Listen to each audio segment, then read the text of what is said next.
মনে রাখবেন, দুনিয়া আপনি হারিয়েছেন কিন্তু আখিরাতটা হারায়েন না। আখিরাতটা যেন নষ্ট না হয়। দুনিয়াটা তো আসল না, আসল তো আমার পরকাল। দুনিয়াতে আমি খাই আর না খাই, এই জীবনটা আমার কেটেই যাবে, আমার এই জীবন শেষ হয়ে যাবে, কিন্তু পরকালে জীবন তো আমার শেষ হবে না। যে দুইটি কারণে অধিকাংশ নারীরা জাহান্নামে যাবে, কারণ দুটি কি তা আমরা আব্দুর রহিম আল মাদানী হুজুরের মুখ থেকে শুনব। আমি জান্নাতের অধিকাংশ অধিবাসীদেরকে দুনিয়ার গরিবদেরকে দেখেছি। সুবহানাল্লাহ বলবেন না? দুনিয়ার গরিব মানুষগুলো জান্নাতের আসন বেশি দখল করে বসে আছে। চিৎকার দিয়ে বলেন আল্লাহু আকবার। আবার এই গরিব বেনামাজি গরিব নয়, এই গরিব সুদখোর গরিব নয়, এই গরিব ধোঁকাবাজ প্রতারক মিথ্যাবাদী গরিব নয়। শুধু গরিব হলে তো হবে না, ইমানদার গরিব হতে হবে। শুধু তো না খেয়ে থাকলে হবে না, বরং সৎ এবং তাকওয়াবান হতে হবে। ঠিক কিনা জুড়ে বলেন? গরিব বেনামাজি আবার সুদের ব্যবসাও করে, আল্লাহকেও চেনে না, নামাজও পড়ে না, এরকম কপাল পোড়া গরিব আছে না?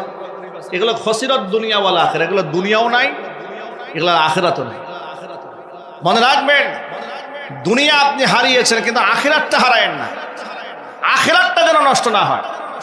দুনিয়াটা তো আসল না, আসল তো আমার পরকাল। দুনিয়াতে আমি খাই আর না খাই, এই জীবনটা আমার কেটেই যাবে, আমার এই জীবন শেষ হয়ে যাবে, কিন্তু পরকালে জীবন তো আমার শেষ হবে না। পরকালে জীবন শেষ হবে।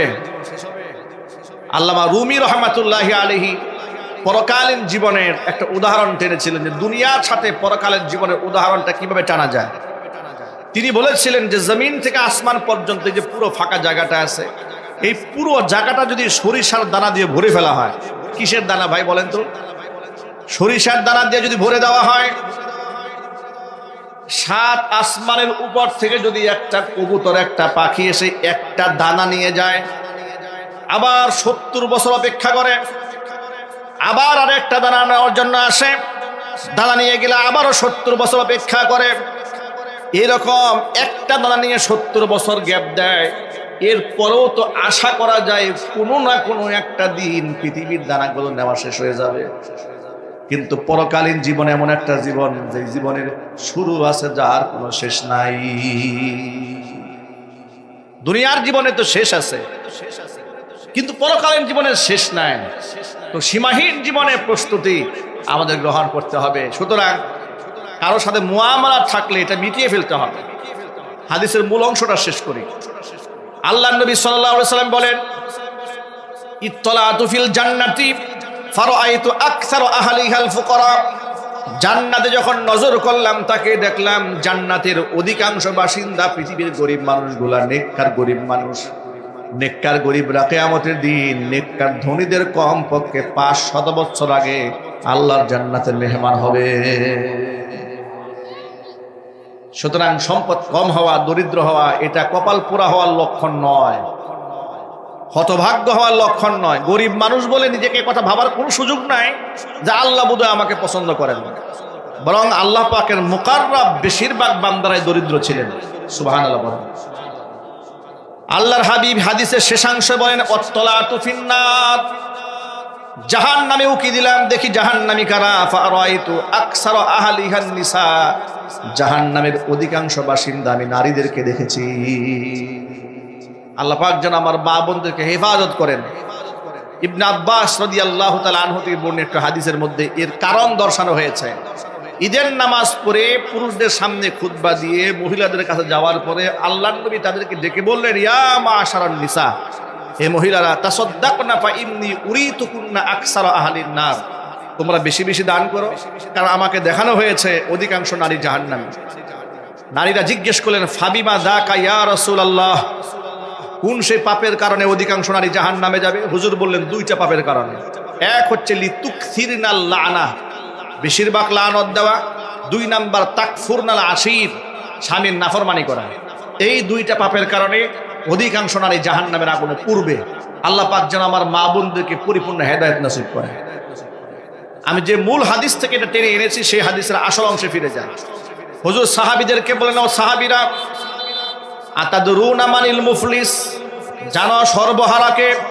অসহায়কে, হত দরিদ্রকে, একেবারে নিঃস্বকে। জানো তোমরা, সাহাবায়ে কেরাম বললেন যার টাকা পয়সা নাই সে নিঃস্ব। হুজুর বললেন না, যার টাকা পয়সা নাই সে নিঃস্ব নয়। তো নিঃস্ব কোন ব্যক্তি? শোনো, নিঃস্ব হলো ওই ব্যক্তি যেই ব্যক্তি কিয়ামতের দিন ইয়াতি ইয়াউমাল কিয়ামাতি বিসসালাতি ওয়াজ যাকাতি ওয়াস সিয়ামি ওয়াল হজ্জি, কিয়ামতের দিন অসংখ্য নামাজের সওয়াব নিয়ে আল্লাহর দরবারে হাজির হবে, রোজার সওয়াব নিয়ে হাজির হবে, যাকাতের সওয়াব নিয়ে হাজির হবে, হজের সওয়াব নিয়ে হাজির হবে।